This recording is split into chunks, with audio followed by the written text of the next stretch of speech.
Hi there, I'm Sophia Hernandez, and today we are speaking to a blooming businesswoman who has a passion for women's health. Trust me, you do not want to miss this. Today in the spotlight is Jacky Sanchez. Can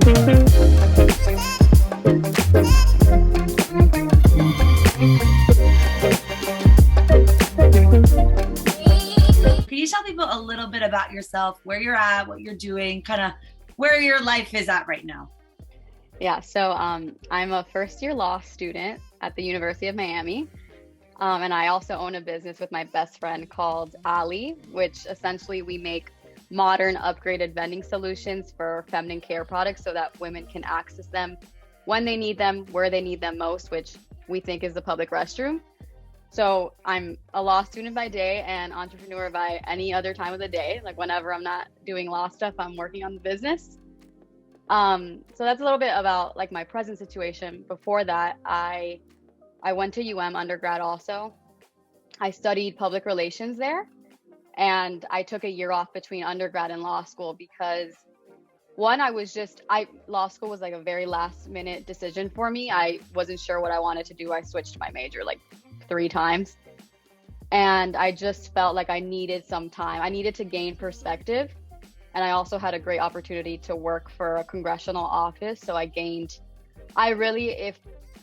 anybody is questioning whether, or they've already decided that they're going to law school, I would recommend everybody to take a year off to gain perspective, because it's so easy in your first year to feel like your identity is a law student and to feel so consumed by that. So that's kind of been my journey for the last 2 years and everything before that. Let's talk a little bit about that gap year, because I think a lot of times, coming out of college, right, you're in this like, go, got to get a job, got to do this, you really don't take that time, because it's that rush, right? Everybody's kind of in that same boat, a little bit of competitive, and you don't really take that time for yourself to self-reflect of like, okay, is this really what I want to be doing? Is this really the track that I want to be on? What was that experience like for you to kind of take a step back and reevaluate? It was hard. I mean, I'm not gonna lie, it was hard. I feel like undergrad, you feel like you have the world at your fingertips. Like you're gonna conquer the world, and there's so many options for you. And I felt like adjusting to real life was really difficult, and I don't feel like enough people talk about it, because I mean, I was working at a desk 9 to 5 and I didn't like it. I was like, is this what the rest of my life is gonna look like? And I feel like colleges should implement a more transitional approach, because it's really disheartening when you're like, okay, study abroad and I'm going to do these internships and I'm going to intern for these super amazing big companies, and then you don't start there. Like you may not start there. And so that transition was hard, but it also taught me more about myself than I think any other experience, because I had to get through it, and I had to learn how to deal with how to be consistent in the midst of something that I didn't find to be an ideal situation. And I knew at that point that I was going to go to law school. So I took it as an opportunity to build like healthier habits and build tools so that when the time came when I had to grind for law school, I was ready to do so. So I just learning about people and interacting with real life situations, like people. I worked at a congressional office, and we primarily dealt with immigration issues. So when you see like all the other stuff that's going on and you're outside your bubble of undergrad, it really paints a picture for you that it just made me more grateful for everything about my life, where I'm at. Do you feel like the push, because I've talked to a couple people, and I think the idea, right, of that sit down desk job 9 to 5 can be a very daunting thing. And until you're really doing it and kind of have that little aha moment that you did of, oh God, is this really what I want to be doing? Yeah. Then that's really with that pivotal moment, right? Where you maybe step out and you kind of try something new. Do you feel like maybe that idea of that looming of law school of like, okay, now I'm going to buckle down for the next, couple years and really get into this. Did you feel like that maybe had something to do with like you wanting to, do the congressional office, that really, was a completely different experience all in and of itself?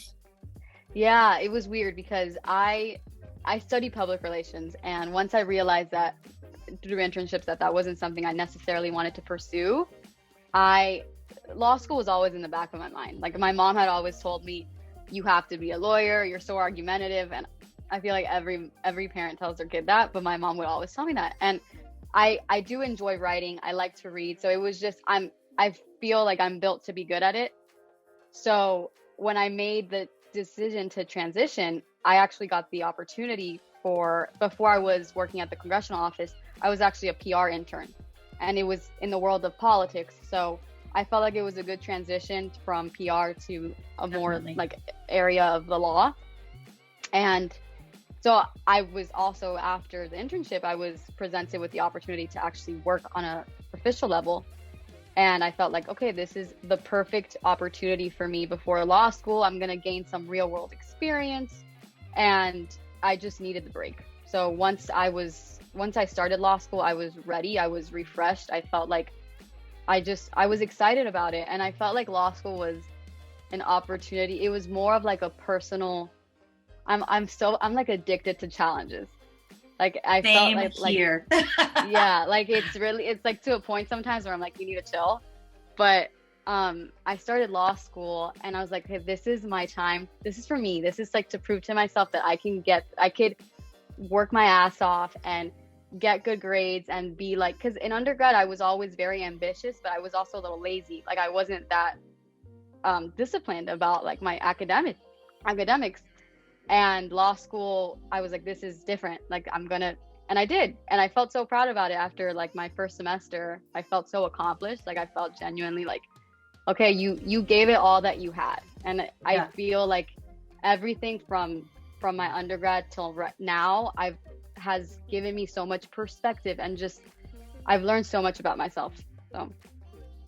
And sometimes I feel like you need those step away moments, right? Like I kind of, you were saying study abroad, like that was kind of like that for me. Like I was like, this is really gonna be the one time in my life where I could literally live in another country for 3 months and not have the responsibilities I'm gonna have when I get back, you know? And it was amazing. I definitely, recommend that everybody do something like that in their life, right? So in all of that, where did the idea of Alli come about? Because I really find that just so interesting. Like, you know, you're already juggling so many different things, and then boop, Alli's born. So like I said, like nothing is ever enough. So my best friend, actually, Nicole, so we have been best friends since kindergarten. She would always like run through ideas with me, like business ideas, because she has an entrepreneurial spirit too. So she was like always telling me things and nothing stuck. I was like, try again. And she brought up, we went to Nashville 2 Christmases ago, and she was like, oh, I have this idea. I've caught myself going to the bathroom and needing a tampon or a pad and not being able to access it because, you know, the traditional machines are gross or they're out of order, or you just like, I know personally for me, I've always felt grossed out. Like I was never getting near that thing, you know? Yeah. And they're also the coins. So like if you don't have, like, you know, a lot of them are those antiquated ones that if you don't have the change, you're shit out of luck, you know? Exactly. So I was like, damn, she's right. I was like, yeah, that's really good. But it sat. We let it sit for a little bit, and then the pandemic hit, and I approached her and I'm like, Nicole, let's do it. Like, now's the time. We have more time. People are going to be more available for meetings, and just we're stuck at home. Like, let's just try to make the most out of it. And we're like, okay, we're going to do it. And that's kind of how it started. Honestly, we just started researching, and Google was the best resource. We did all our research through Google. We made phone calls. We called potential manufacturers, and it kind of evolved as the pandemic went on, because it started as just making a modern version of the current the traditional dispensers. And then because everything was becoming touch free because of COVID, we're like, okay, let's make this touchless. Like, let's find a way to make this touchless. And so the whole product just evolved, and it's so, we have like mock-ups of what we first envisioned, and seeing that compared to like what the actual product is insane, because it's just, it's crazy to even think. It's been less than a year and we've already come so far. So it's really exciting. And I can't wait to talk about that, because it is like the trajectory that you guys have had and the reach that you guys have had in such a short amount of time. It's completely impressive. what is it like working with your best friend? Because, you know, I think, you know, you always have that, your mom in the back of your head that's like, you're never going to live with that best friend. Like, that's not going to work out well. Or like, you never get into business ventures. So she's more the brains, you're the creative. Like, how does that dynamic work? Yeah. So it's funny because we had this conversation in the beginning, and Nicole and I are very like, we're alike, but we're also very different. And like you said, like I'm more of the creative, but I can also be like, we've shocked ourselves throughout the process where I'm worrying about more of like the logistics and the money, and she's not worried about that. She's more like worried about the, like sometimes the creative aspect of it. So we've learned a lot about each other throughout the process. But in the beginning, we had this conversation where like our friendship comes first. And I think that we've done a lot of like self-work to know what our own weaknesses are, and being able to communicate in a healthy way. Like that's so important. It's all about communication. That's cliche, but it's so true. And, you know, I know when I'm having a moody day, and she knows when I'm having a moody day. So it's like, we're not going to take things personal, and we just try to communicate and be as raw and honest with one another while still having those healthy boundaries. Cause I think that's so important. Like we both have so much going on outside of the business that it's important. Like if I need an off day, she understands that, you know, and she's not going to push, and she's not like, this needs to get done. Like we're both adults and we're capable of managing our schedules. So I think having that level of respect and those boundaries have been key, honestly. And what was kind of the takeoff point? So you guys had this idea that you come up with in Nashville, and you're formulating it. What was even that process like? Like formulating, all right, like how do you create a business plan? How do you create this, you know, foreign prototype of this dispenser? You know, what went into that? Yeah, so it was, you know, I think it should have been more daunting. And I think maybe I had like a arrogant self of confidence, but I was the idea of problem solving and figuring all that out excited me. So we literally just started researching like vending manufacturers, like through Google.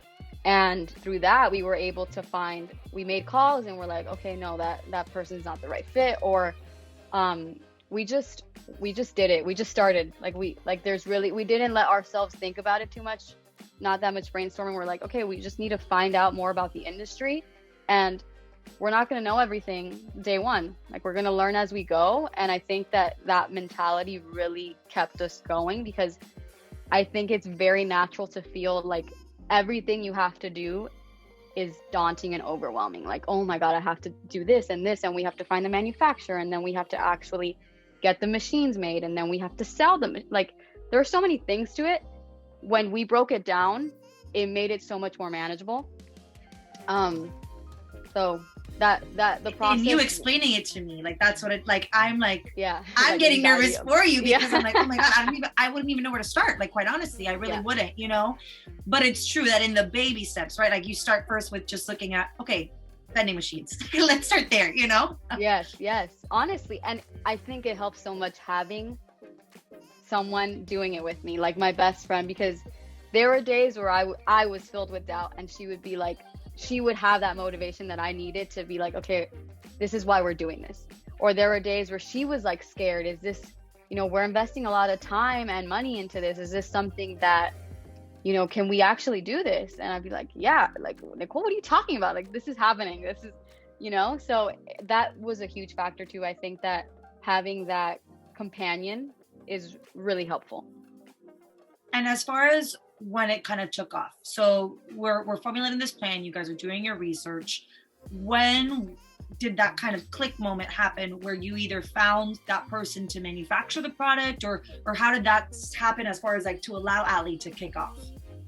Yeah, so when we found the manufacturer, we knew, like it was really that, like they had all the features that we wanted, and we're like, we had made a bunch of calls before and it wasn't clicking, and this one just clicked. And we're like, okay, if you give yourself too much time to think about it, you're going to talk yourself out of it. So we're like, okay, we just have to, they're giving us everything we want. They were a legit company. We're like, okay, we're moving forward with it. And what were those things that you were looking for, if you don't mind me asking? Like what were like your your ticket points? Because I think people too, like that have no idea what this realm is, you know, that they don't understand. They've never built a prototype. They've never built a product. They don't know what to ask for. Like, what were those things that you kind of felt were needed to be boxes that had to be checked? So we definitely wanted touchless. That was huge. We wanted cashless, no coins, credit or Apple Pay, Google Pay, all that.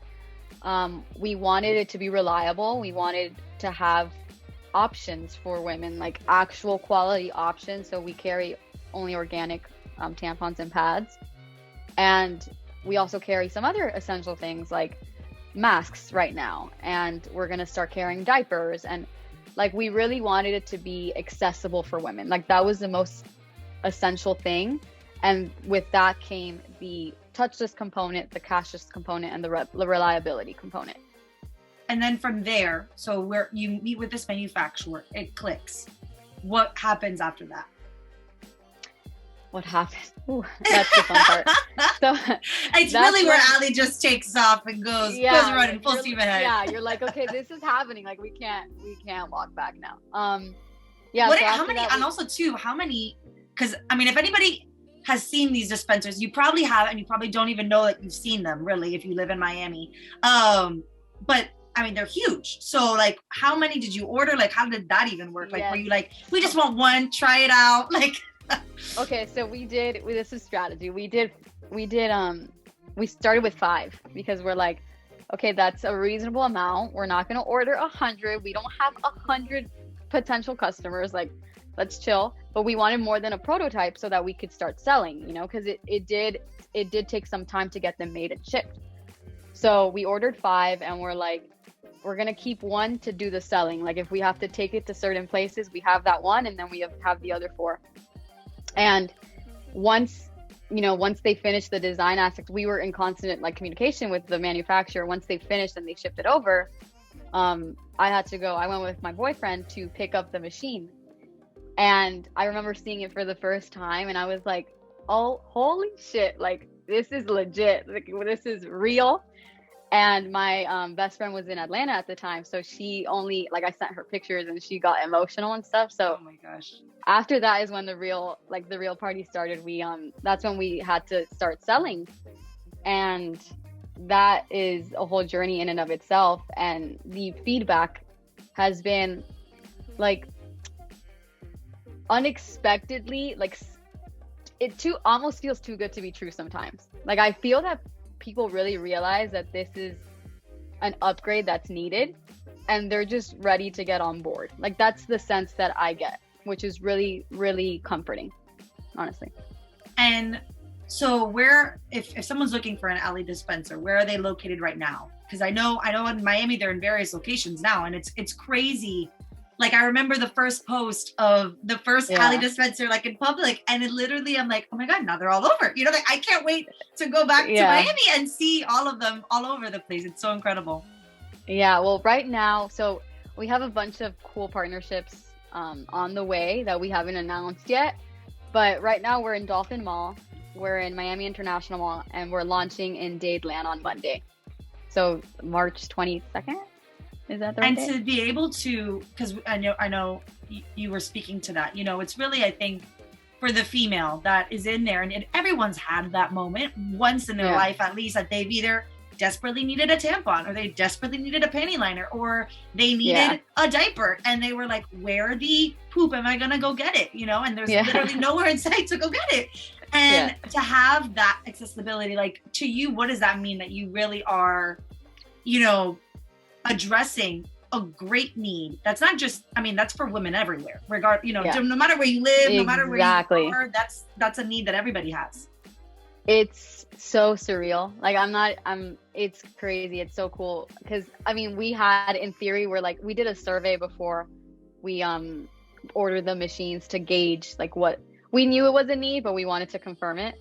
So we surveyed over 1,000 women, and they're like, yeah, all the concerns that we thought were valid ended up being valid. And seeing the machine actually being used as frequently as it is so rewarding. Like, witnessing the actual benefits of the product. Like, there's nothing like it, honestly. I was shocked even when we sold like the first product even though I knew it was a need, I was still shocked that we sold the product, you know? It's just, you can't like prepare for that. And you guys have too a partnership. So, okay, let's say anyone who's listening right now, if you were to go to Dadeland Mall, if you were to go to, or on Monday. So basically by the time you hear this, they'll be available in Dadeland. Yeah. If you go to Dadeland and you see that, go to the bathroom, you're going to see this purple dispenser. It's like a purple and white dispenser. And in there are products, as you were saying, organic products from this brand called Rail, right? Is that how you pronounce it? Rail, yeah. Rail, yeah. And which I actually use their products. I've been a huge fan of theirs. So then when I saw the partnership, I was like, oh my God, it's like, again, too good to be true. It's like all your favorite things in one spot. What was that like, having that, you know, because they are a big brand, they're up and coming. What was that like to be able to partner with them, and how did that kind of work out? Yeah, that process of getting our partners has been a favorite aspect of creating the business. We've been welcomed with open arms by a lot of these, like Rael or other entrepreneurs who, I mean, in the beginning, we really wanted some insight. And so we reached out to some entrepreneurs for like some up and coming companies, assuming that no one would respond to us, honestly. And they all did. And they were all willing to have Zoom meetings with us. And I was just like, I was genuinely surprised by how open and welcoming people were and how nice they were. They were just really, they were ready to give the knowledge that they had gained and to give some insight. And working with Rael it's been seamless, because it's just, we all have the same goals. You know, we just want to give women the quality products that they deserve, and we want to increase the access to that. So it's kind of, there's not much to it. We're all working for one common goal. Yeah. And have there ever been moments, obviously, I mean, it's like, you hear this, right? The person listening to this is probably like, oh my God, it's like all positives. Was there ever moments that you know, either hit a roadblock or you were not so sure that Alli would be able to succeed long term? Yeah, I mean, I think I wake up every day with like some level of doubt. You know, I don't think the reception has been very positive, but we've gotten some no's, you know, and there are days where I feel so overwhelmed by all that needs to be done. And I'm like, one, this is too good to be true. When is the shoe going to drop? And are we going to be able to sustain this? I mean, I'm in law school, so I'm like, do I have to quit? Like, I really do. I struggle a lot of days with the idea that this is like, if this does take off, that we're just getting started. You know, the businesses are so fragile, especially startups. One mistake could lead to the demise of the business. So it's kind of like, I feel every day like I'm walking on thin ice, you know? Yeah. And for you, like, what in those days, what do you tell yourself? You know, that like, what kind of gets you through? Because it is, as you said, you're also managing law school, which in and of itself is another huge endeavor that it requires a lot of attention. Yeah. I break it down like I did with the business. I'm like, one step, what do I have to do? Love that. You have to. I used to be so bad at that, and I would freeze. I wouldn't do anything then. But I just take it one moment at a time. It's like, what do I need to do within the next hour, within the next 5 hours today? That's what I worry about. And that's all I could control, because a lot of this has been attributed to luck also. I mean, the timing was right. We had a lot of opportunities just come our way. So you can't control a lot of it. And I feel like accepting that and relinquishing the control is like, it really has helped me get through the days where I feel like I'm drowning, honestly. I love that, accepting that, because great in theory, right? It's a really hard thing to do, to like really just let go and just be like, well, it's in higher power's hands. You know what I mean? Like that's a really difficult thing for you. You know, obviously, like you said, this is like, while Alli has gained momentum and it has really taken off, this is still, I mean, you're talking not even a year, you know, a year probably is what it is right now, of birthing this and seeing it come to fruition. what is kind of your hope long term with Alli? You know, like where do you see this company in 5 years, in 10 years? Yeah, well, I see it all over. I see it in malls, I see it in airports, I see it where women need the products, which is pretty much any public venue. And a huge factor of the business is, you know, we are in these higher end markets, but we also want to increase access to the women who need them the most, which are often in these underserved communities, which is why we have the donation aspect of the business. So for every product that we dispense, every period product, we donate one to local communities. And we're working with a nonprofit in South Florida right now. And for me, it's just about increasing access. So however, in 5-10 years, the more people, the more women that we can reach through Alli, that would be a win for me. You and Nikki, right? You guys are both in your early 20s. And do you feel like that and both female, right? Young females that are coming in here with this hot brand new idea, wanting to pitch it to these big guys, right? These big dogs in the market. What has that kind of process been like too? You know, is that intimidating for you? Do you kind of take it on as a new challenge? Like, what's your mindset when you approach that? Yeah, I definitely take it on as a new challenge. You know, it makes for a good story. It does. Yeah. So I already expected that we would have to deal, like a lot of the decision makers are men. That's just the reality. But I think that a lot of the men that we've spoken to have actually been very receptive, and they have listened to us. And we've also dealt with a lot of women decision makers, and I think that the time is now. Like, yes, there are going to be roadblocks because we're young women. I mean, just the fact that we're young, like some people may not take us seriously, but we have a really good product. And at the end of the day, these businesses want to make money. And so if we help them do that, they're going to listen to us. You know what I mean? Yeah. So you just have to remember who you are and take those things on as challenges and just approach them the way that you would any other challenge. Because what I've learned, and Nicole's in sales, I had no experience in sales, but I've learned that a no is never really a no. You know, people say no, but once you start breaking down those walls, you can get through to them, you know?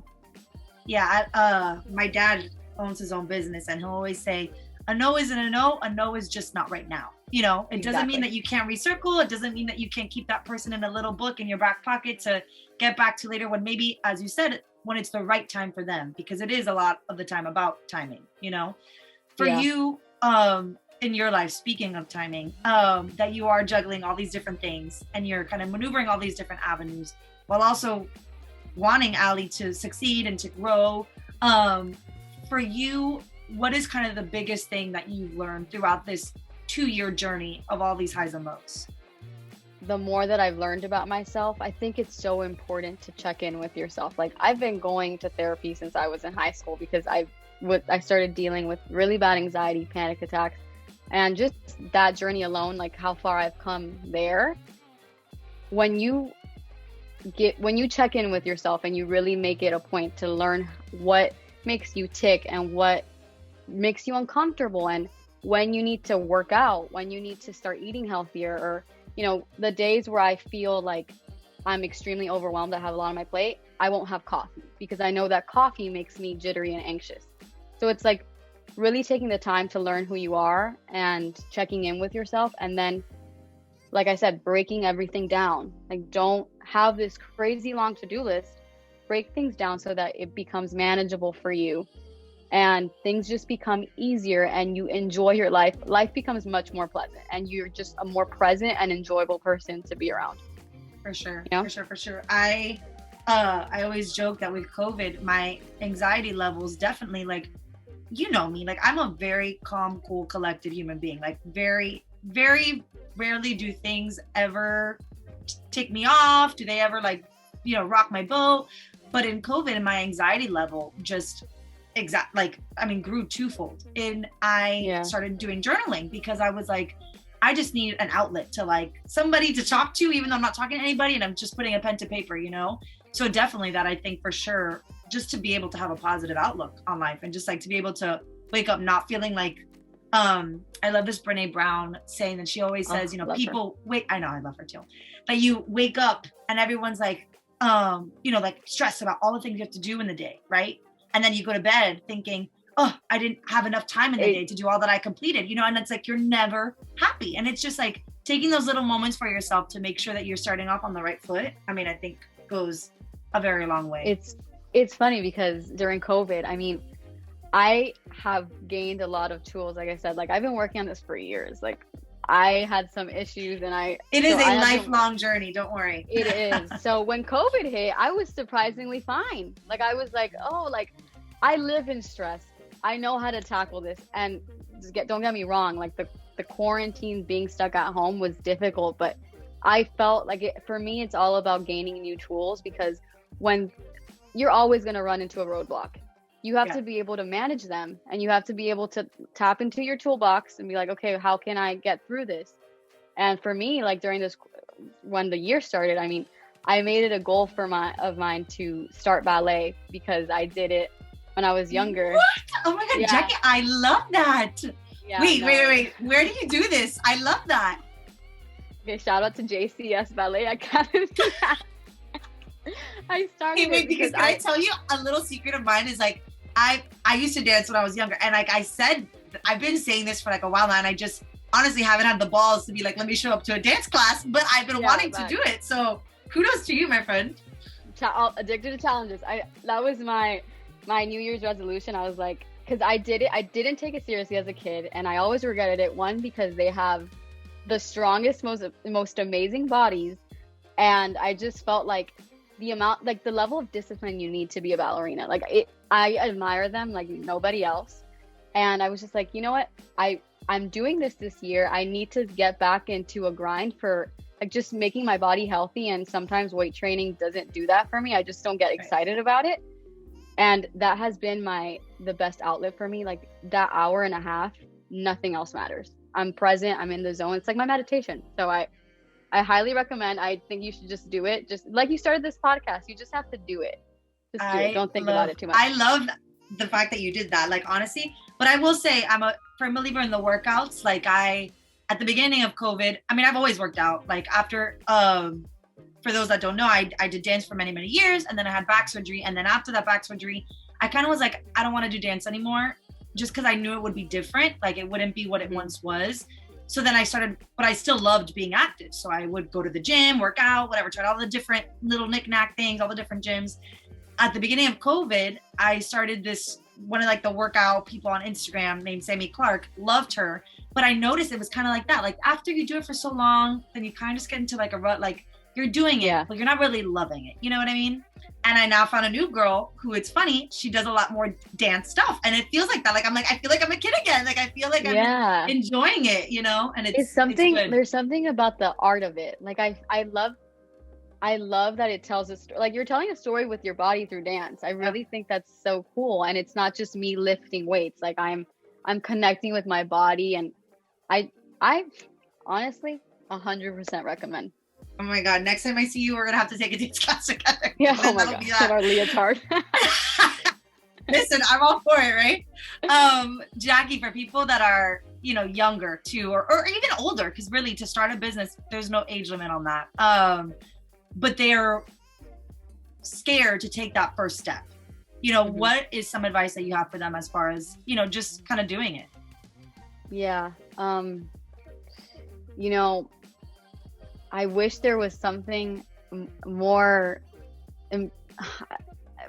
sophisticated, but you just have to do it. Like, you just have to get started. You have to, even if it means just Googling, like if you want to start a YouTube channel, what cameras are best for YouTube influencers? Like, you just have to start making moves and taking steps. And like, it's all about consistency. Like, you start with the Google search, and then the next day you buy the camera, and then the next day you're like, okay, you start coming up with a strategy for your channel. And I just think that, and I know that a lot of times circumstances aren't ideal because money, or you have a full-time job, or you have kids. Like, there's always going to be a reason why you shouldn't do something. I mean, I probably shouldn't have started a business in the middle of a pandemic when I knew I was going to start law school. But somehow you learn, I think we're all stronger than we give ourselves credit for. And I think you learn that you're able to handle a lot more than you initially thought you were. So I think you just have to take a chance on yourself and bet on yourself, honestly. And I always think too, kind of going back to that, you know, we're always like, oh, that's not the right time. It's not the right time.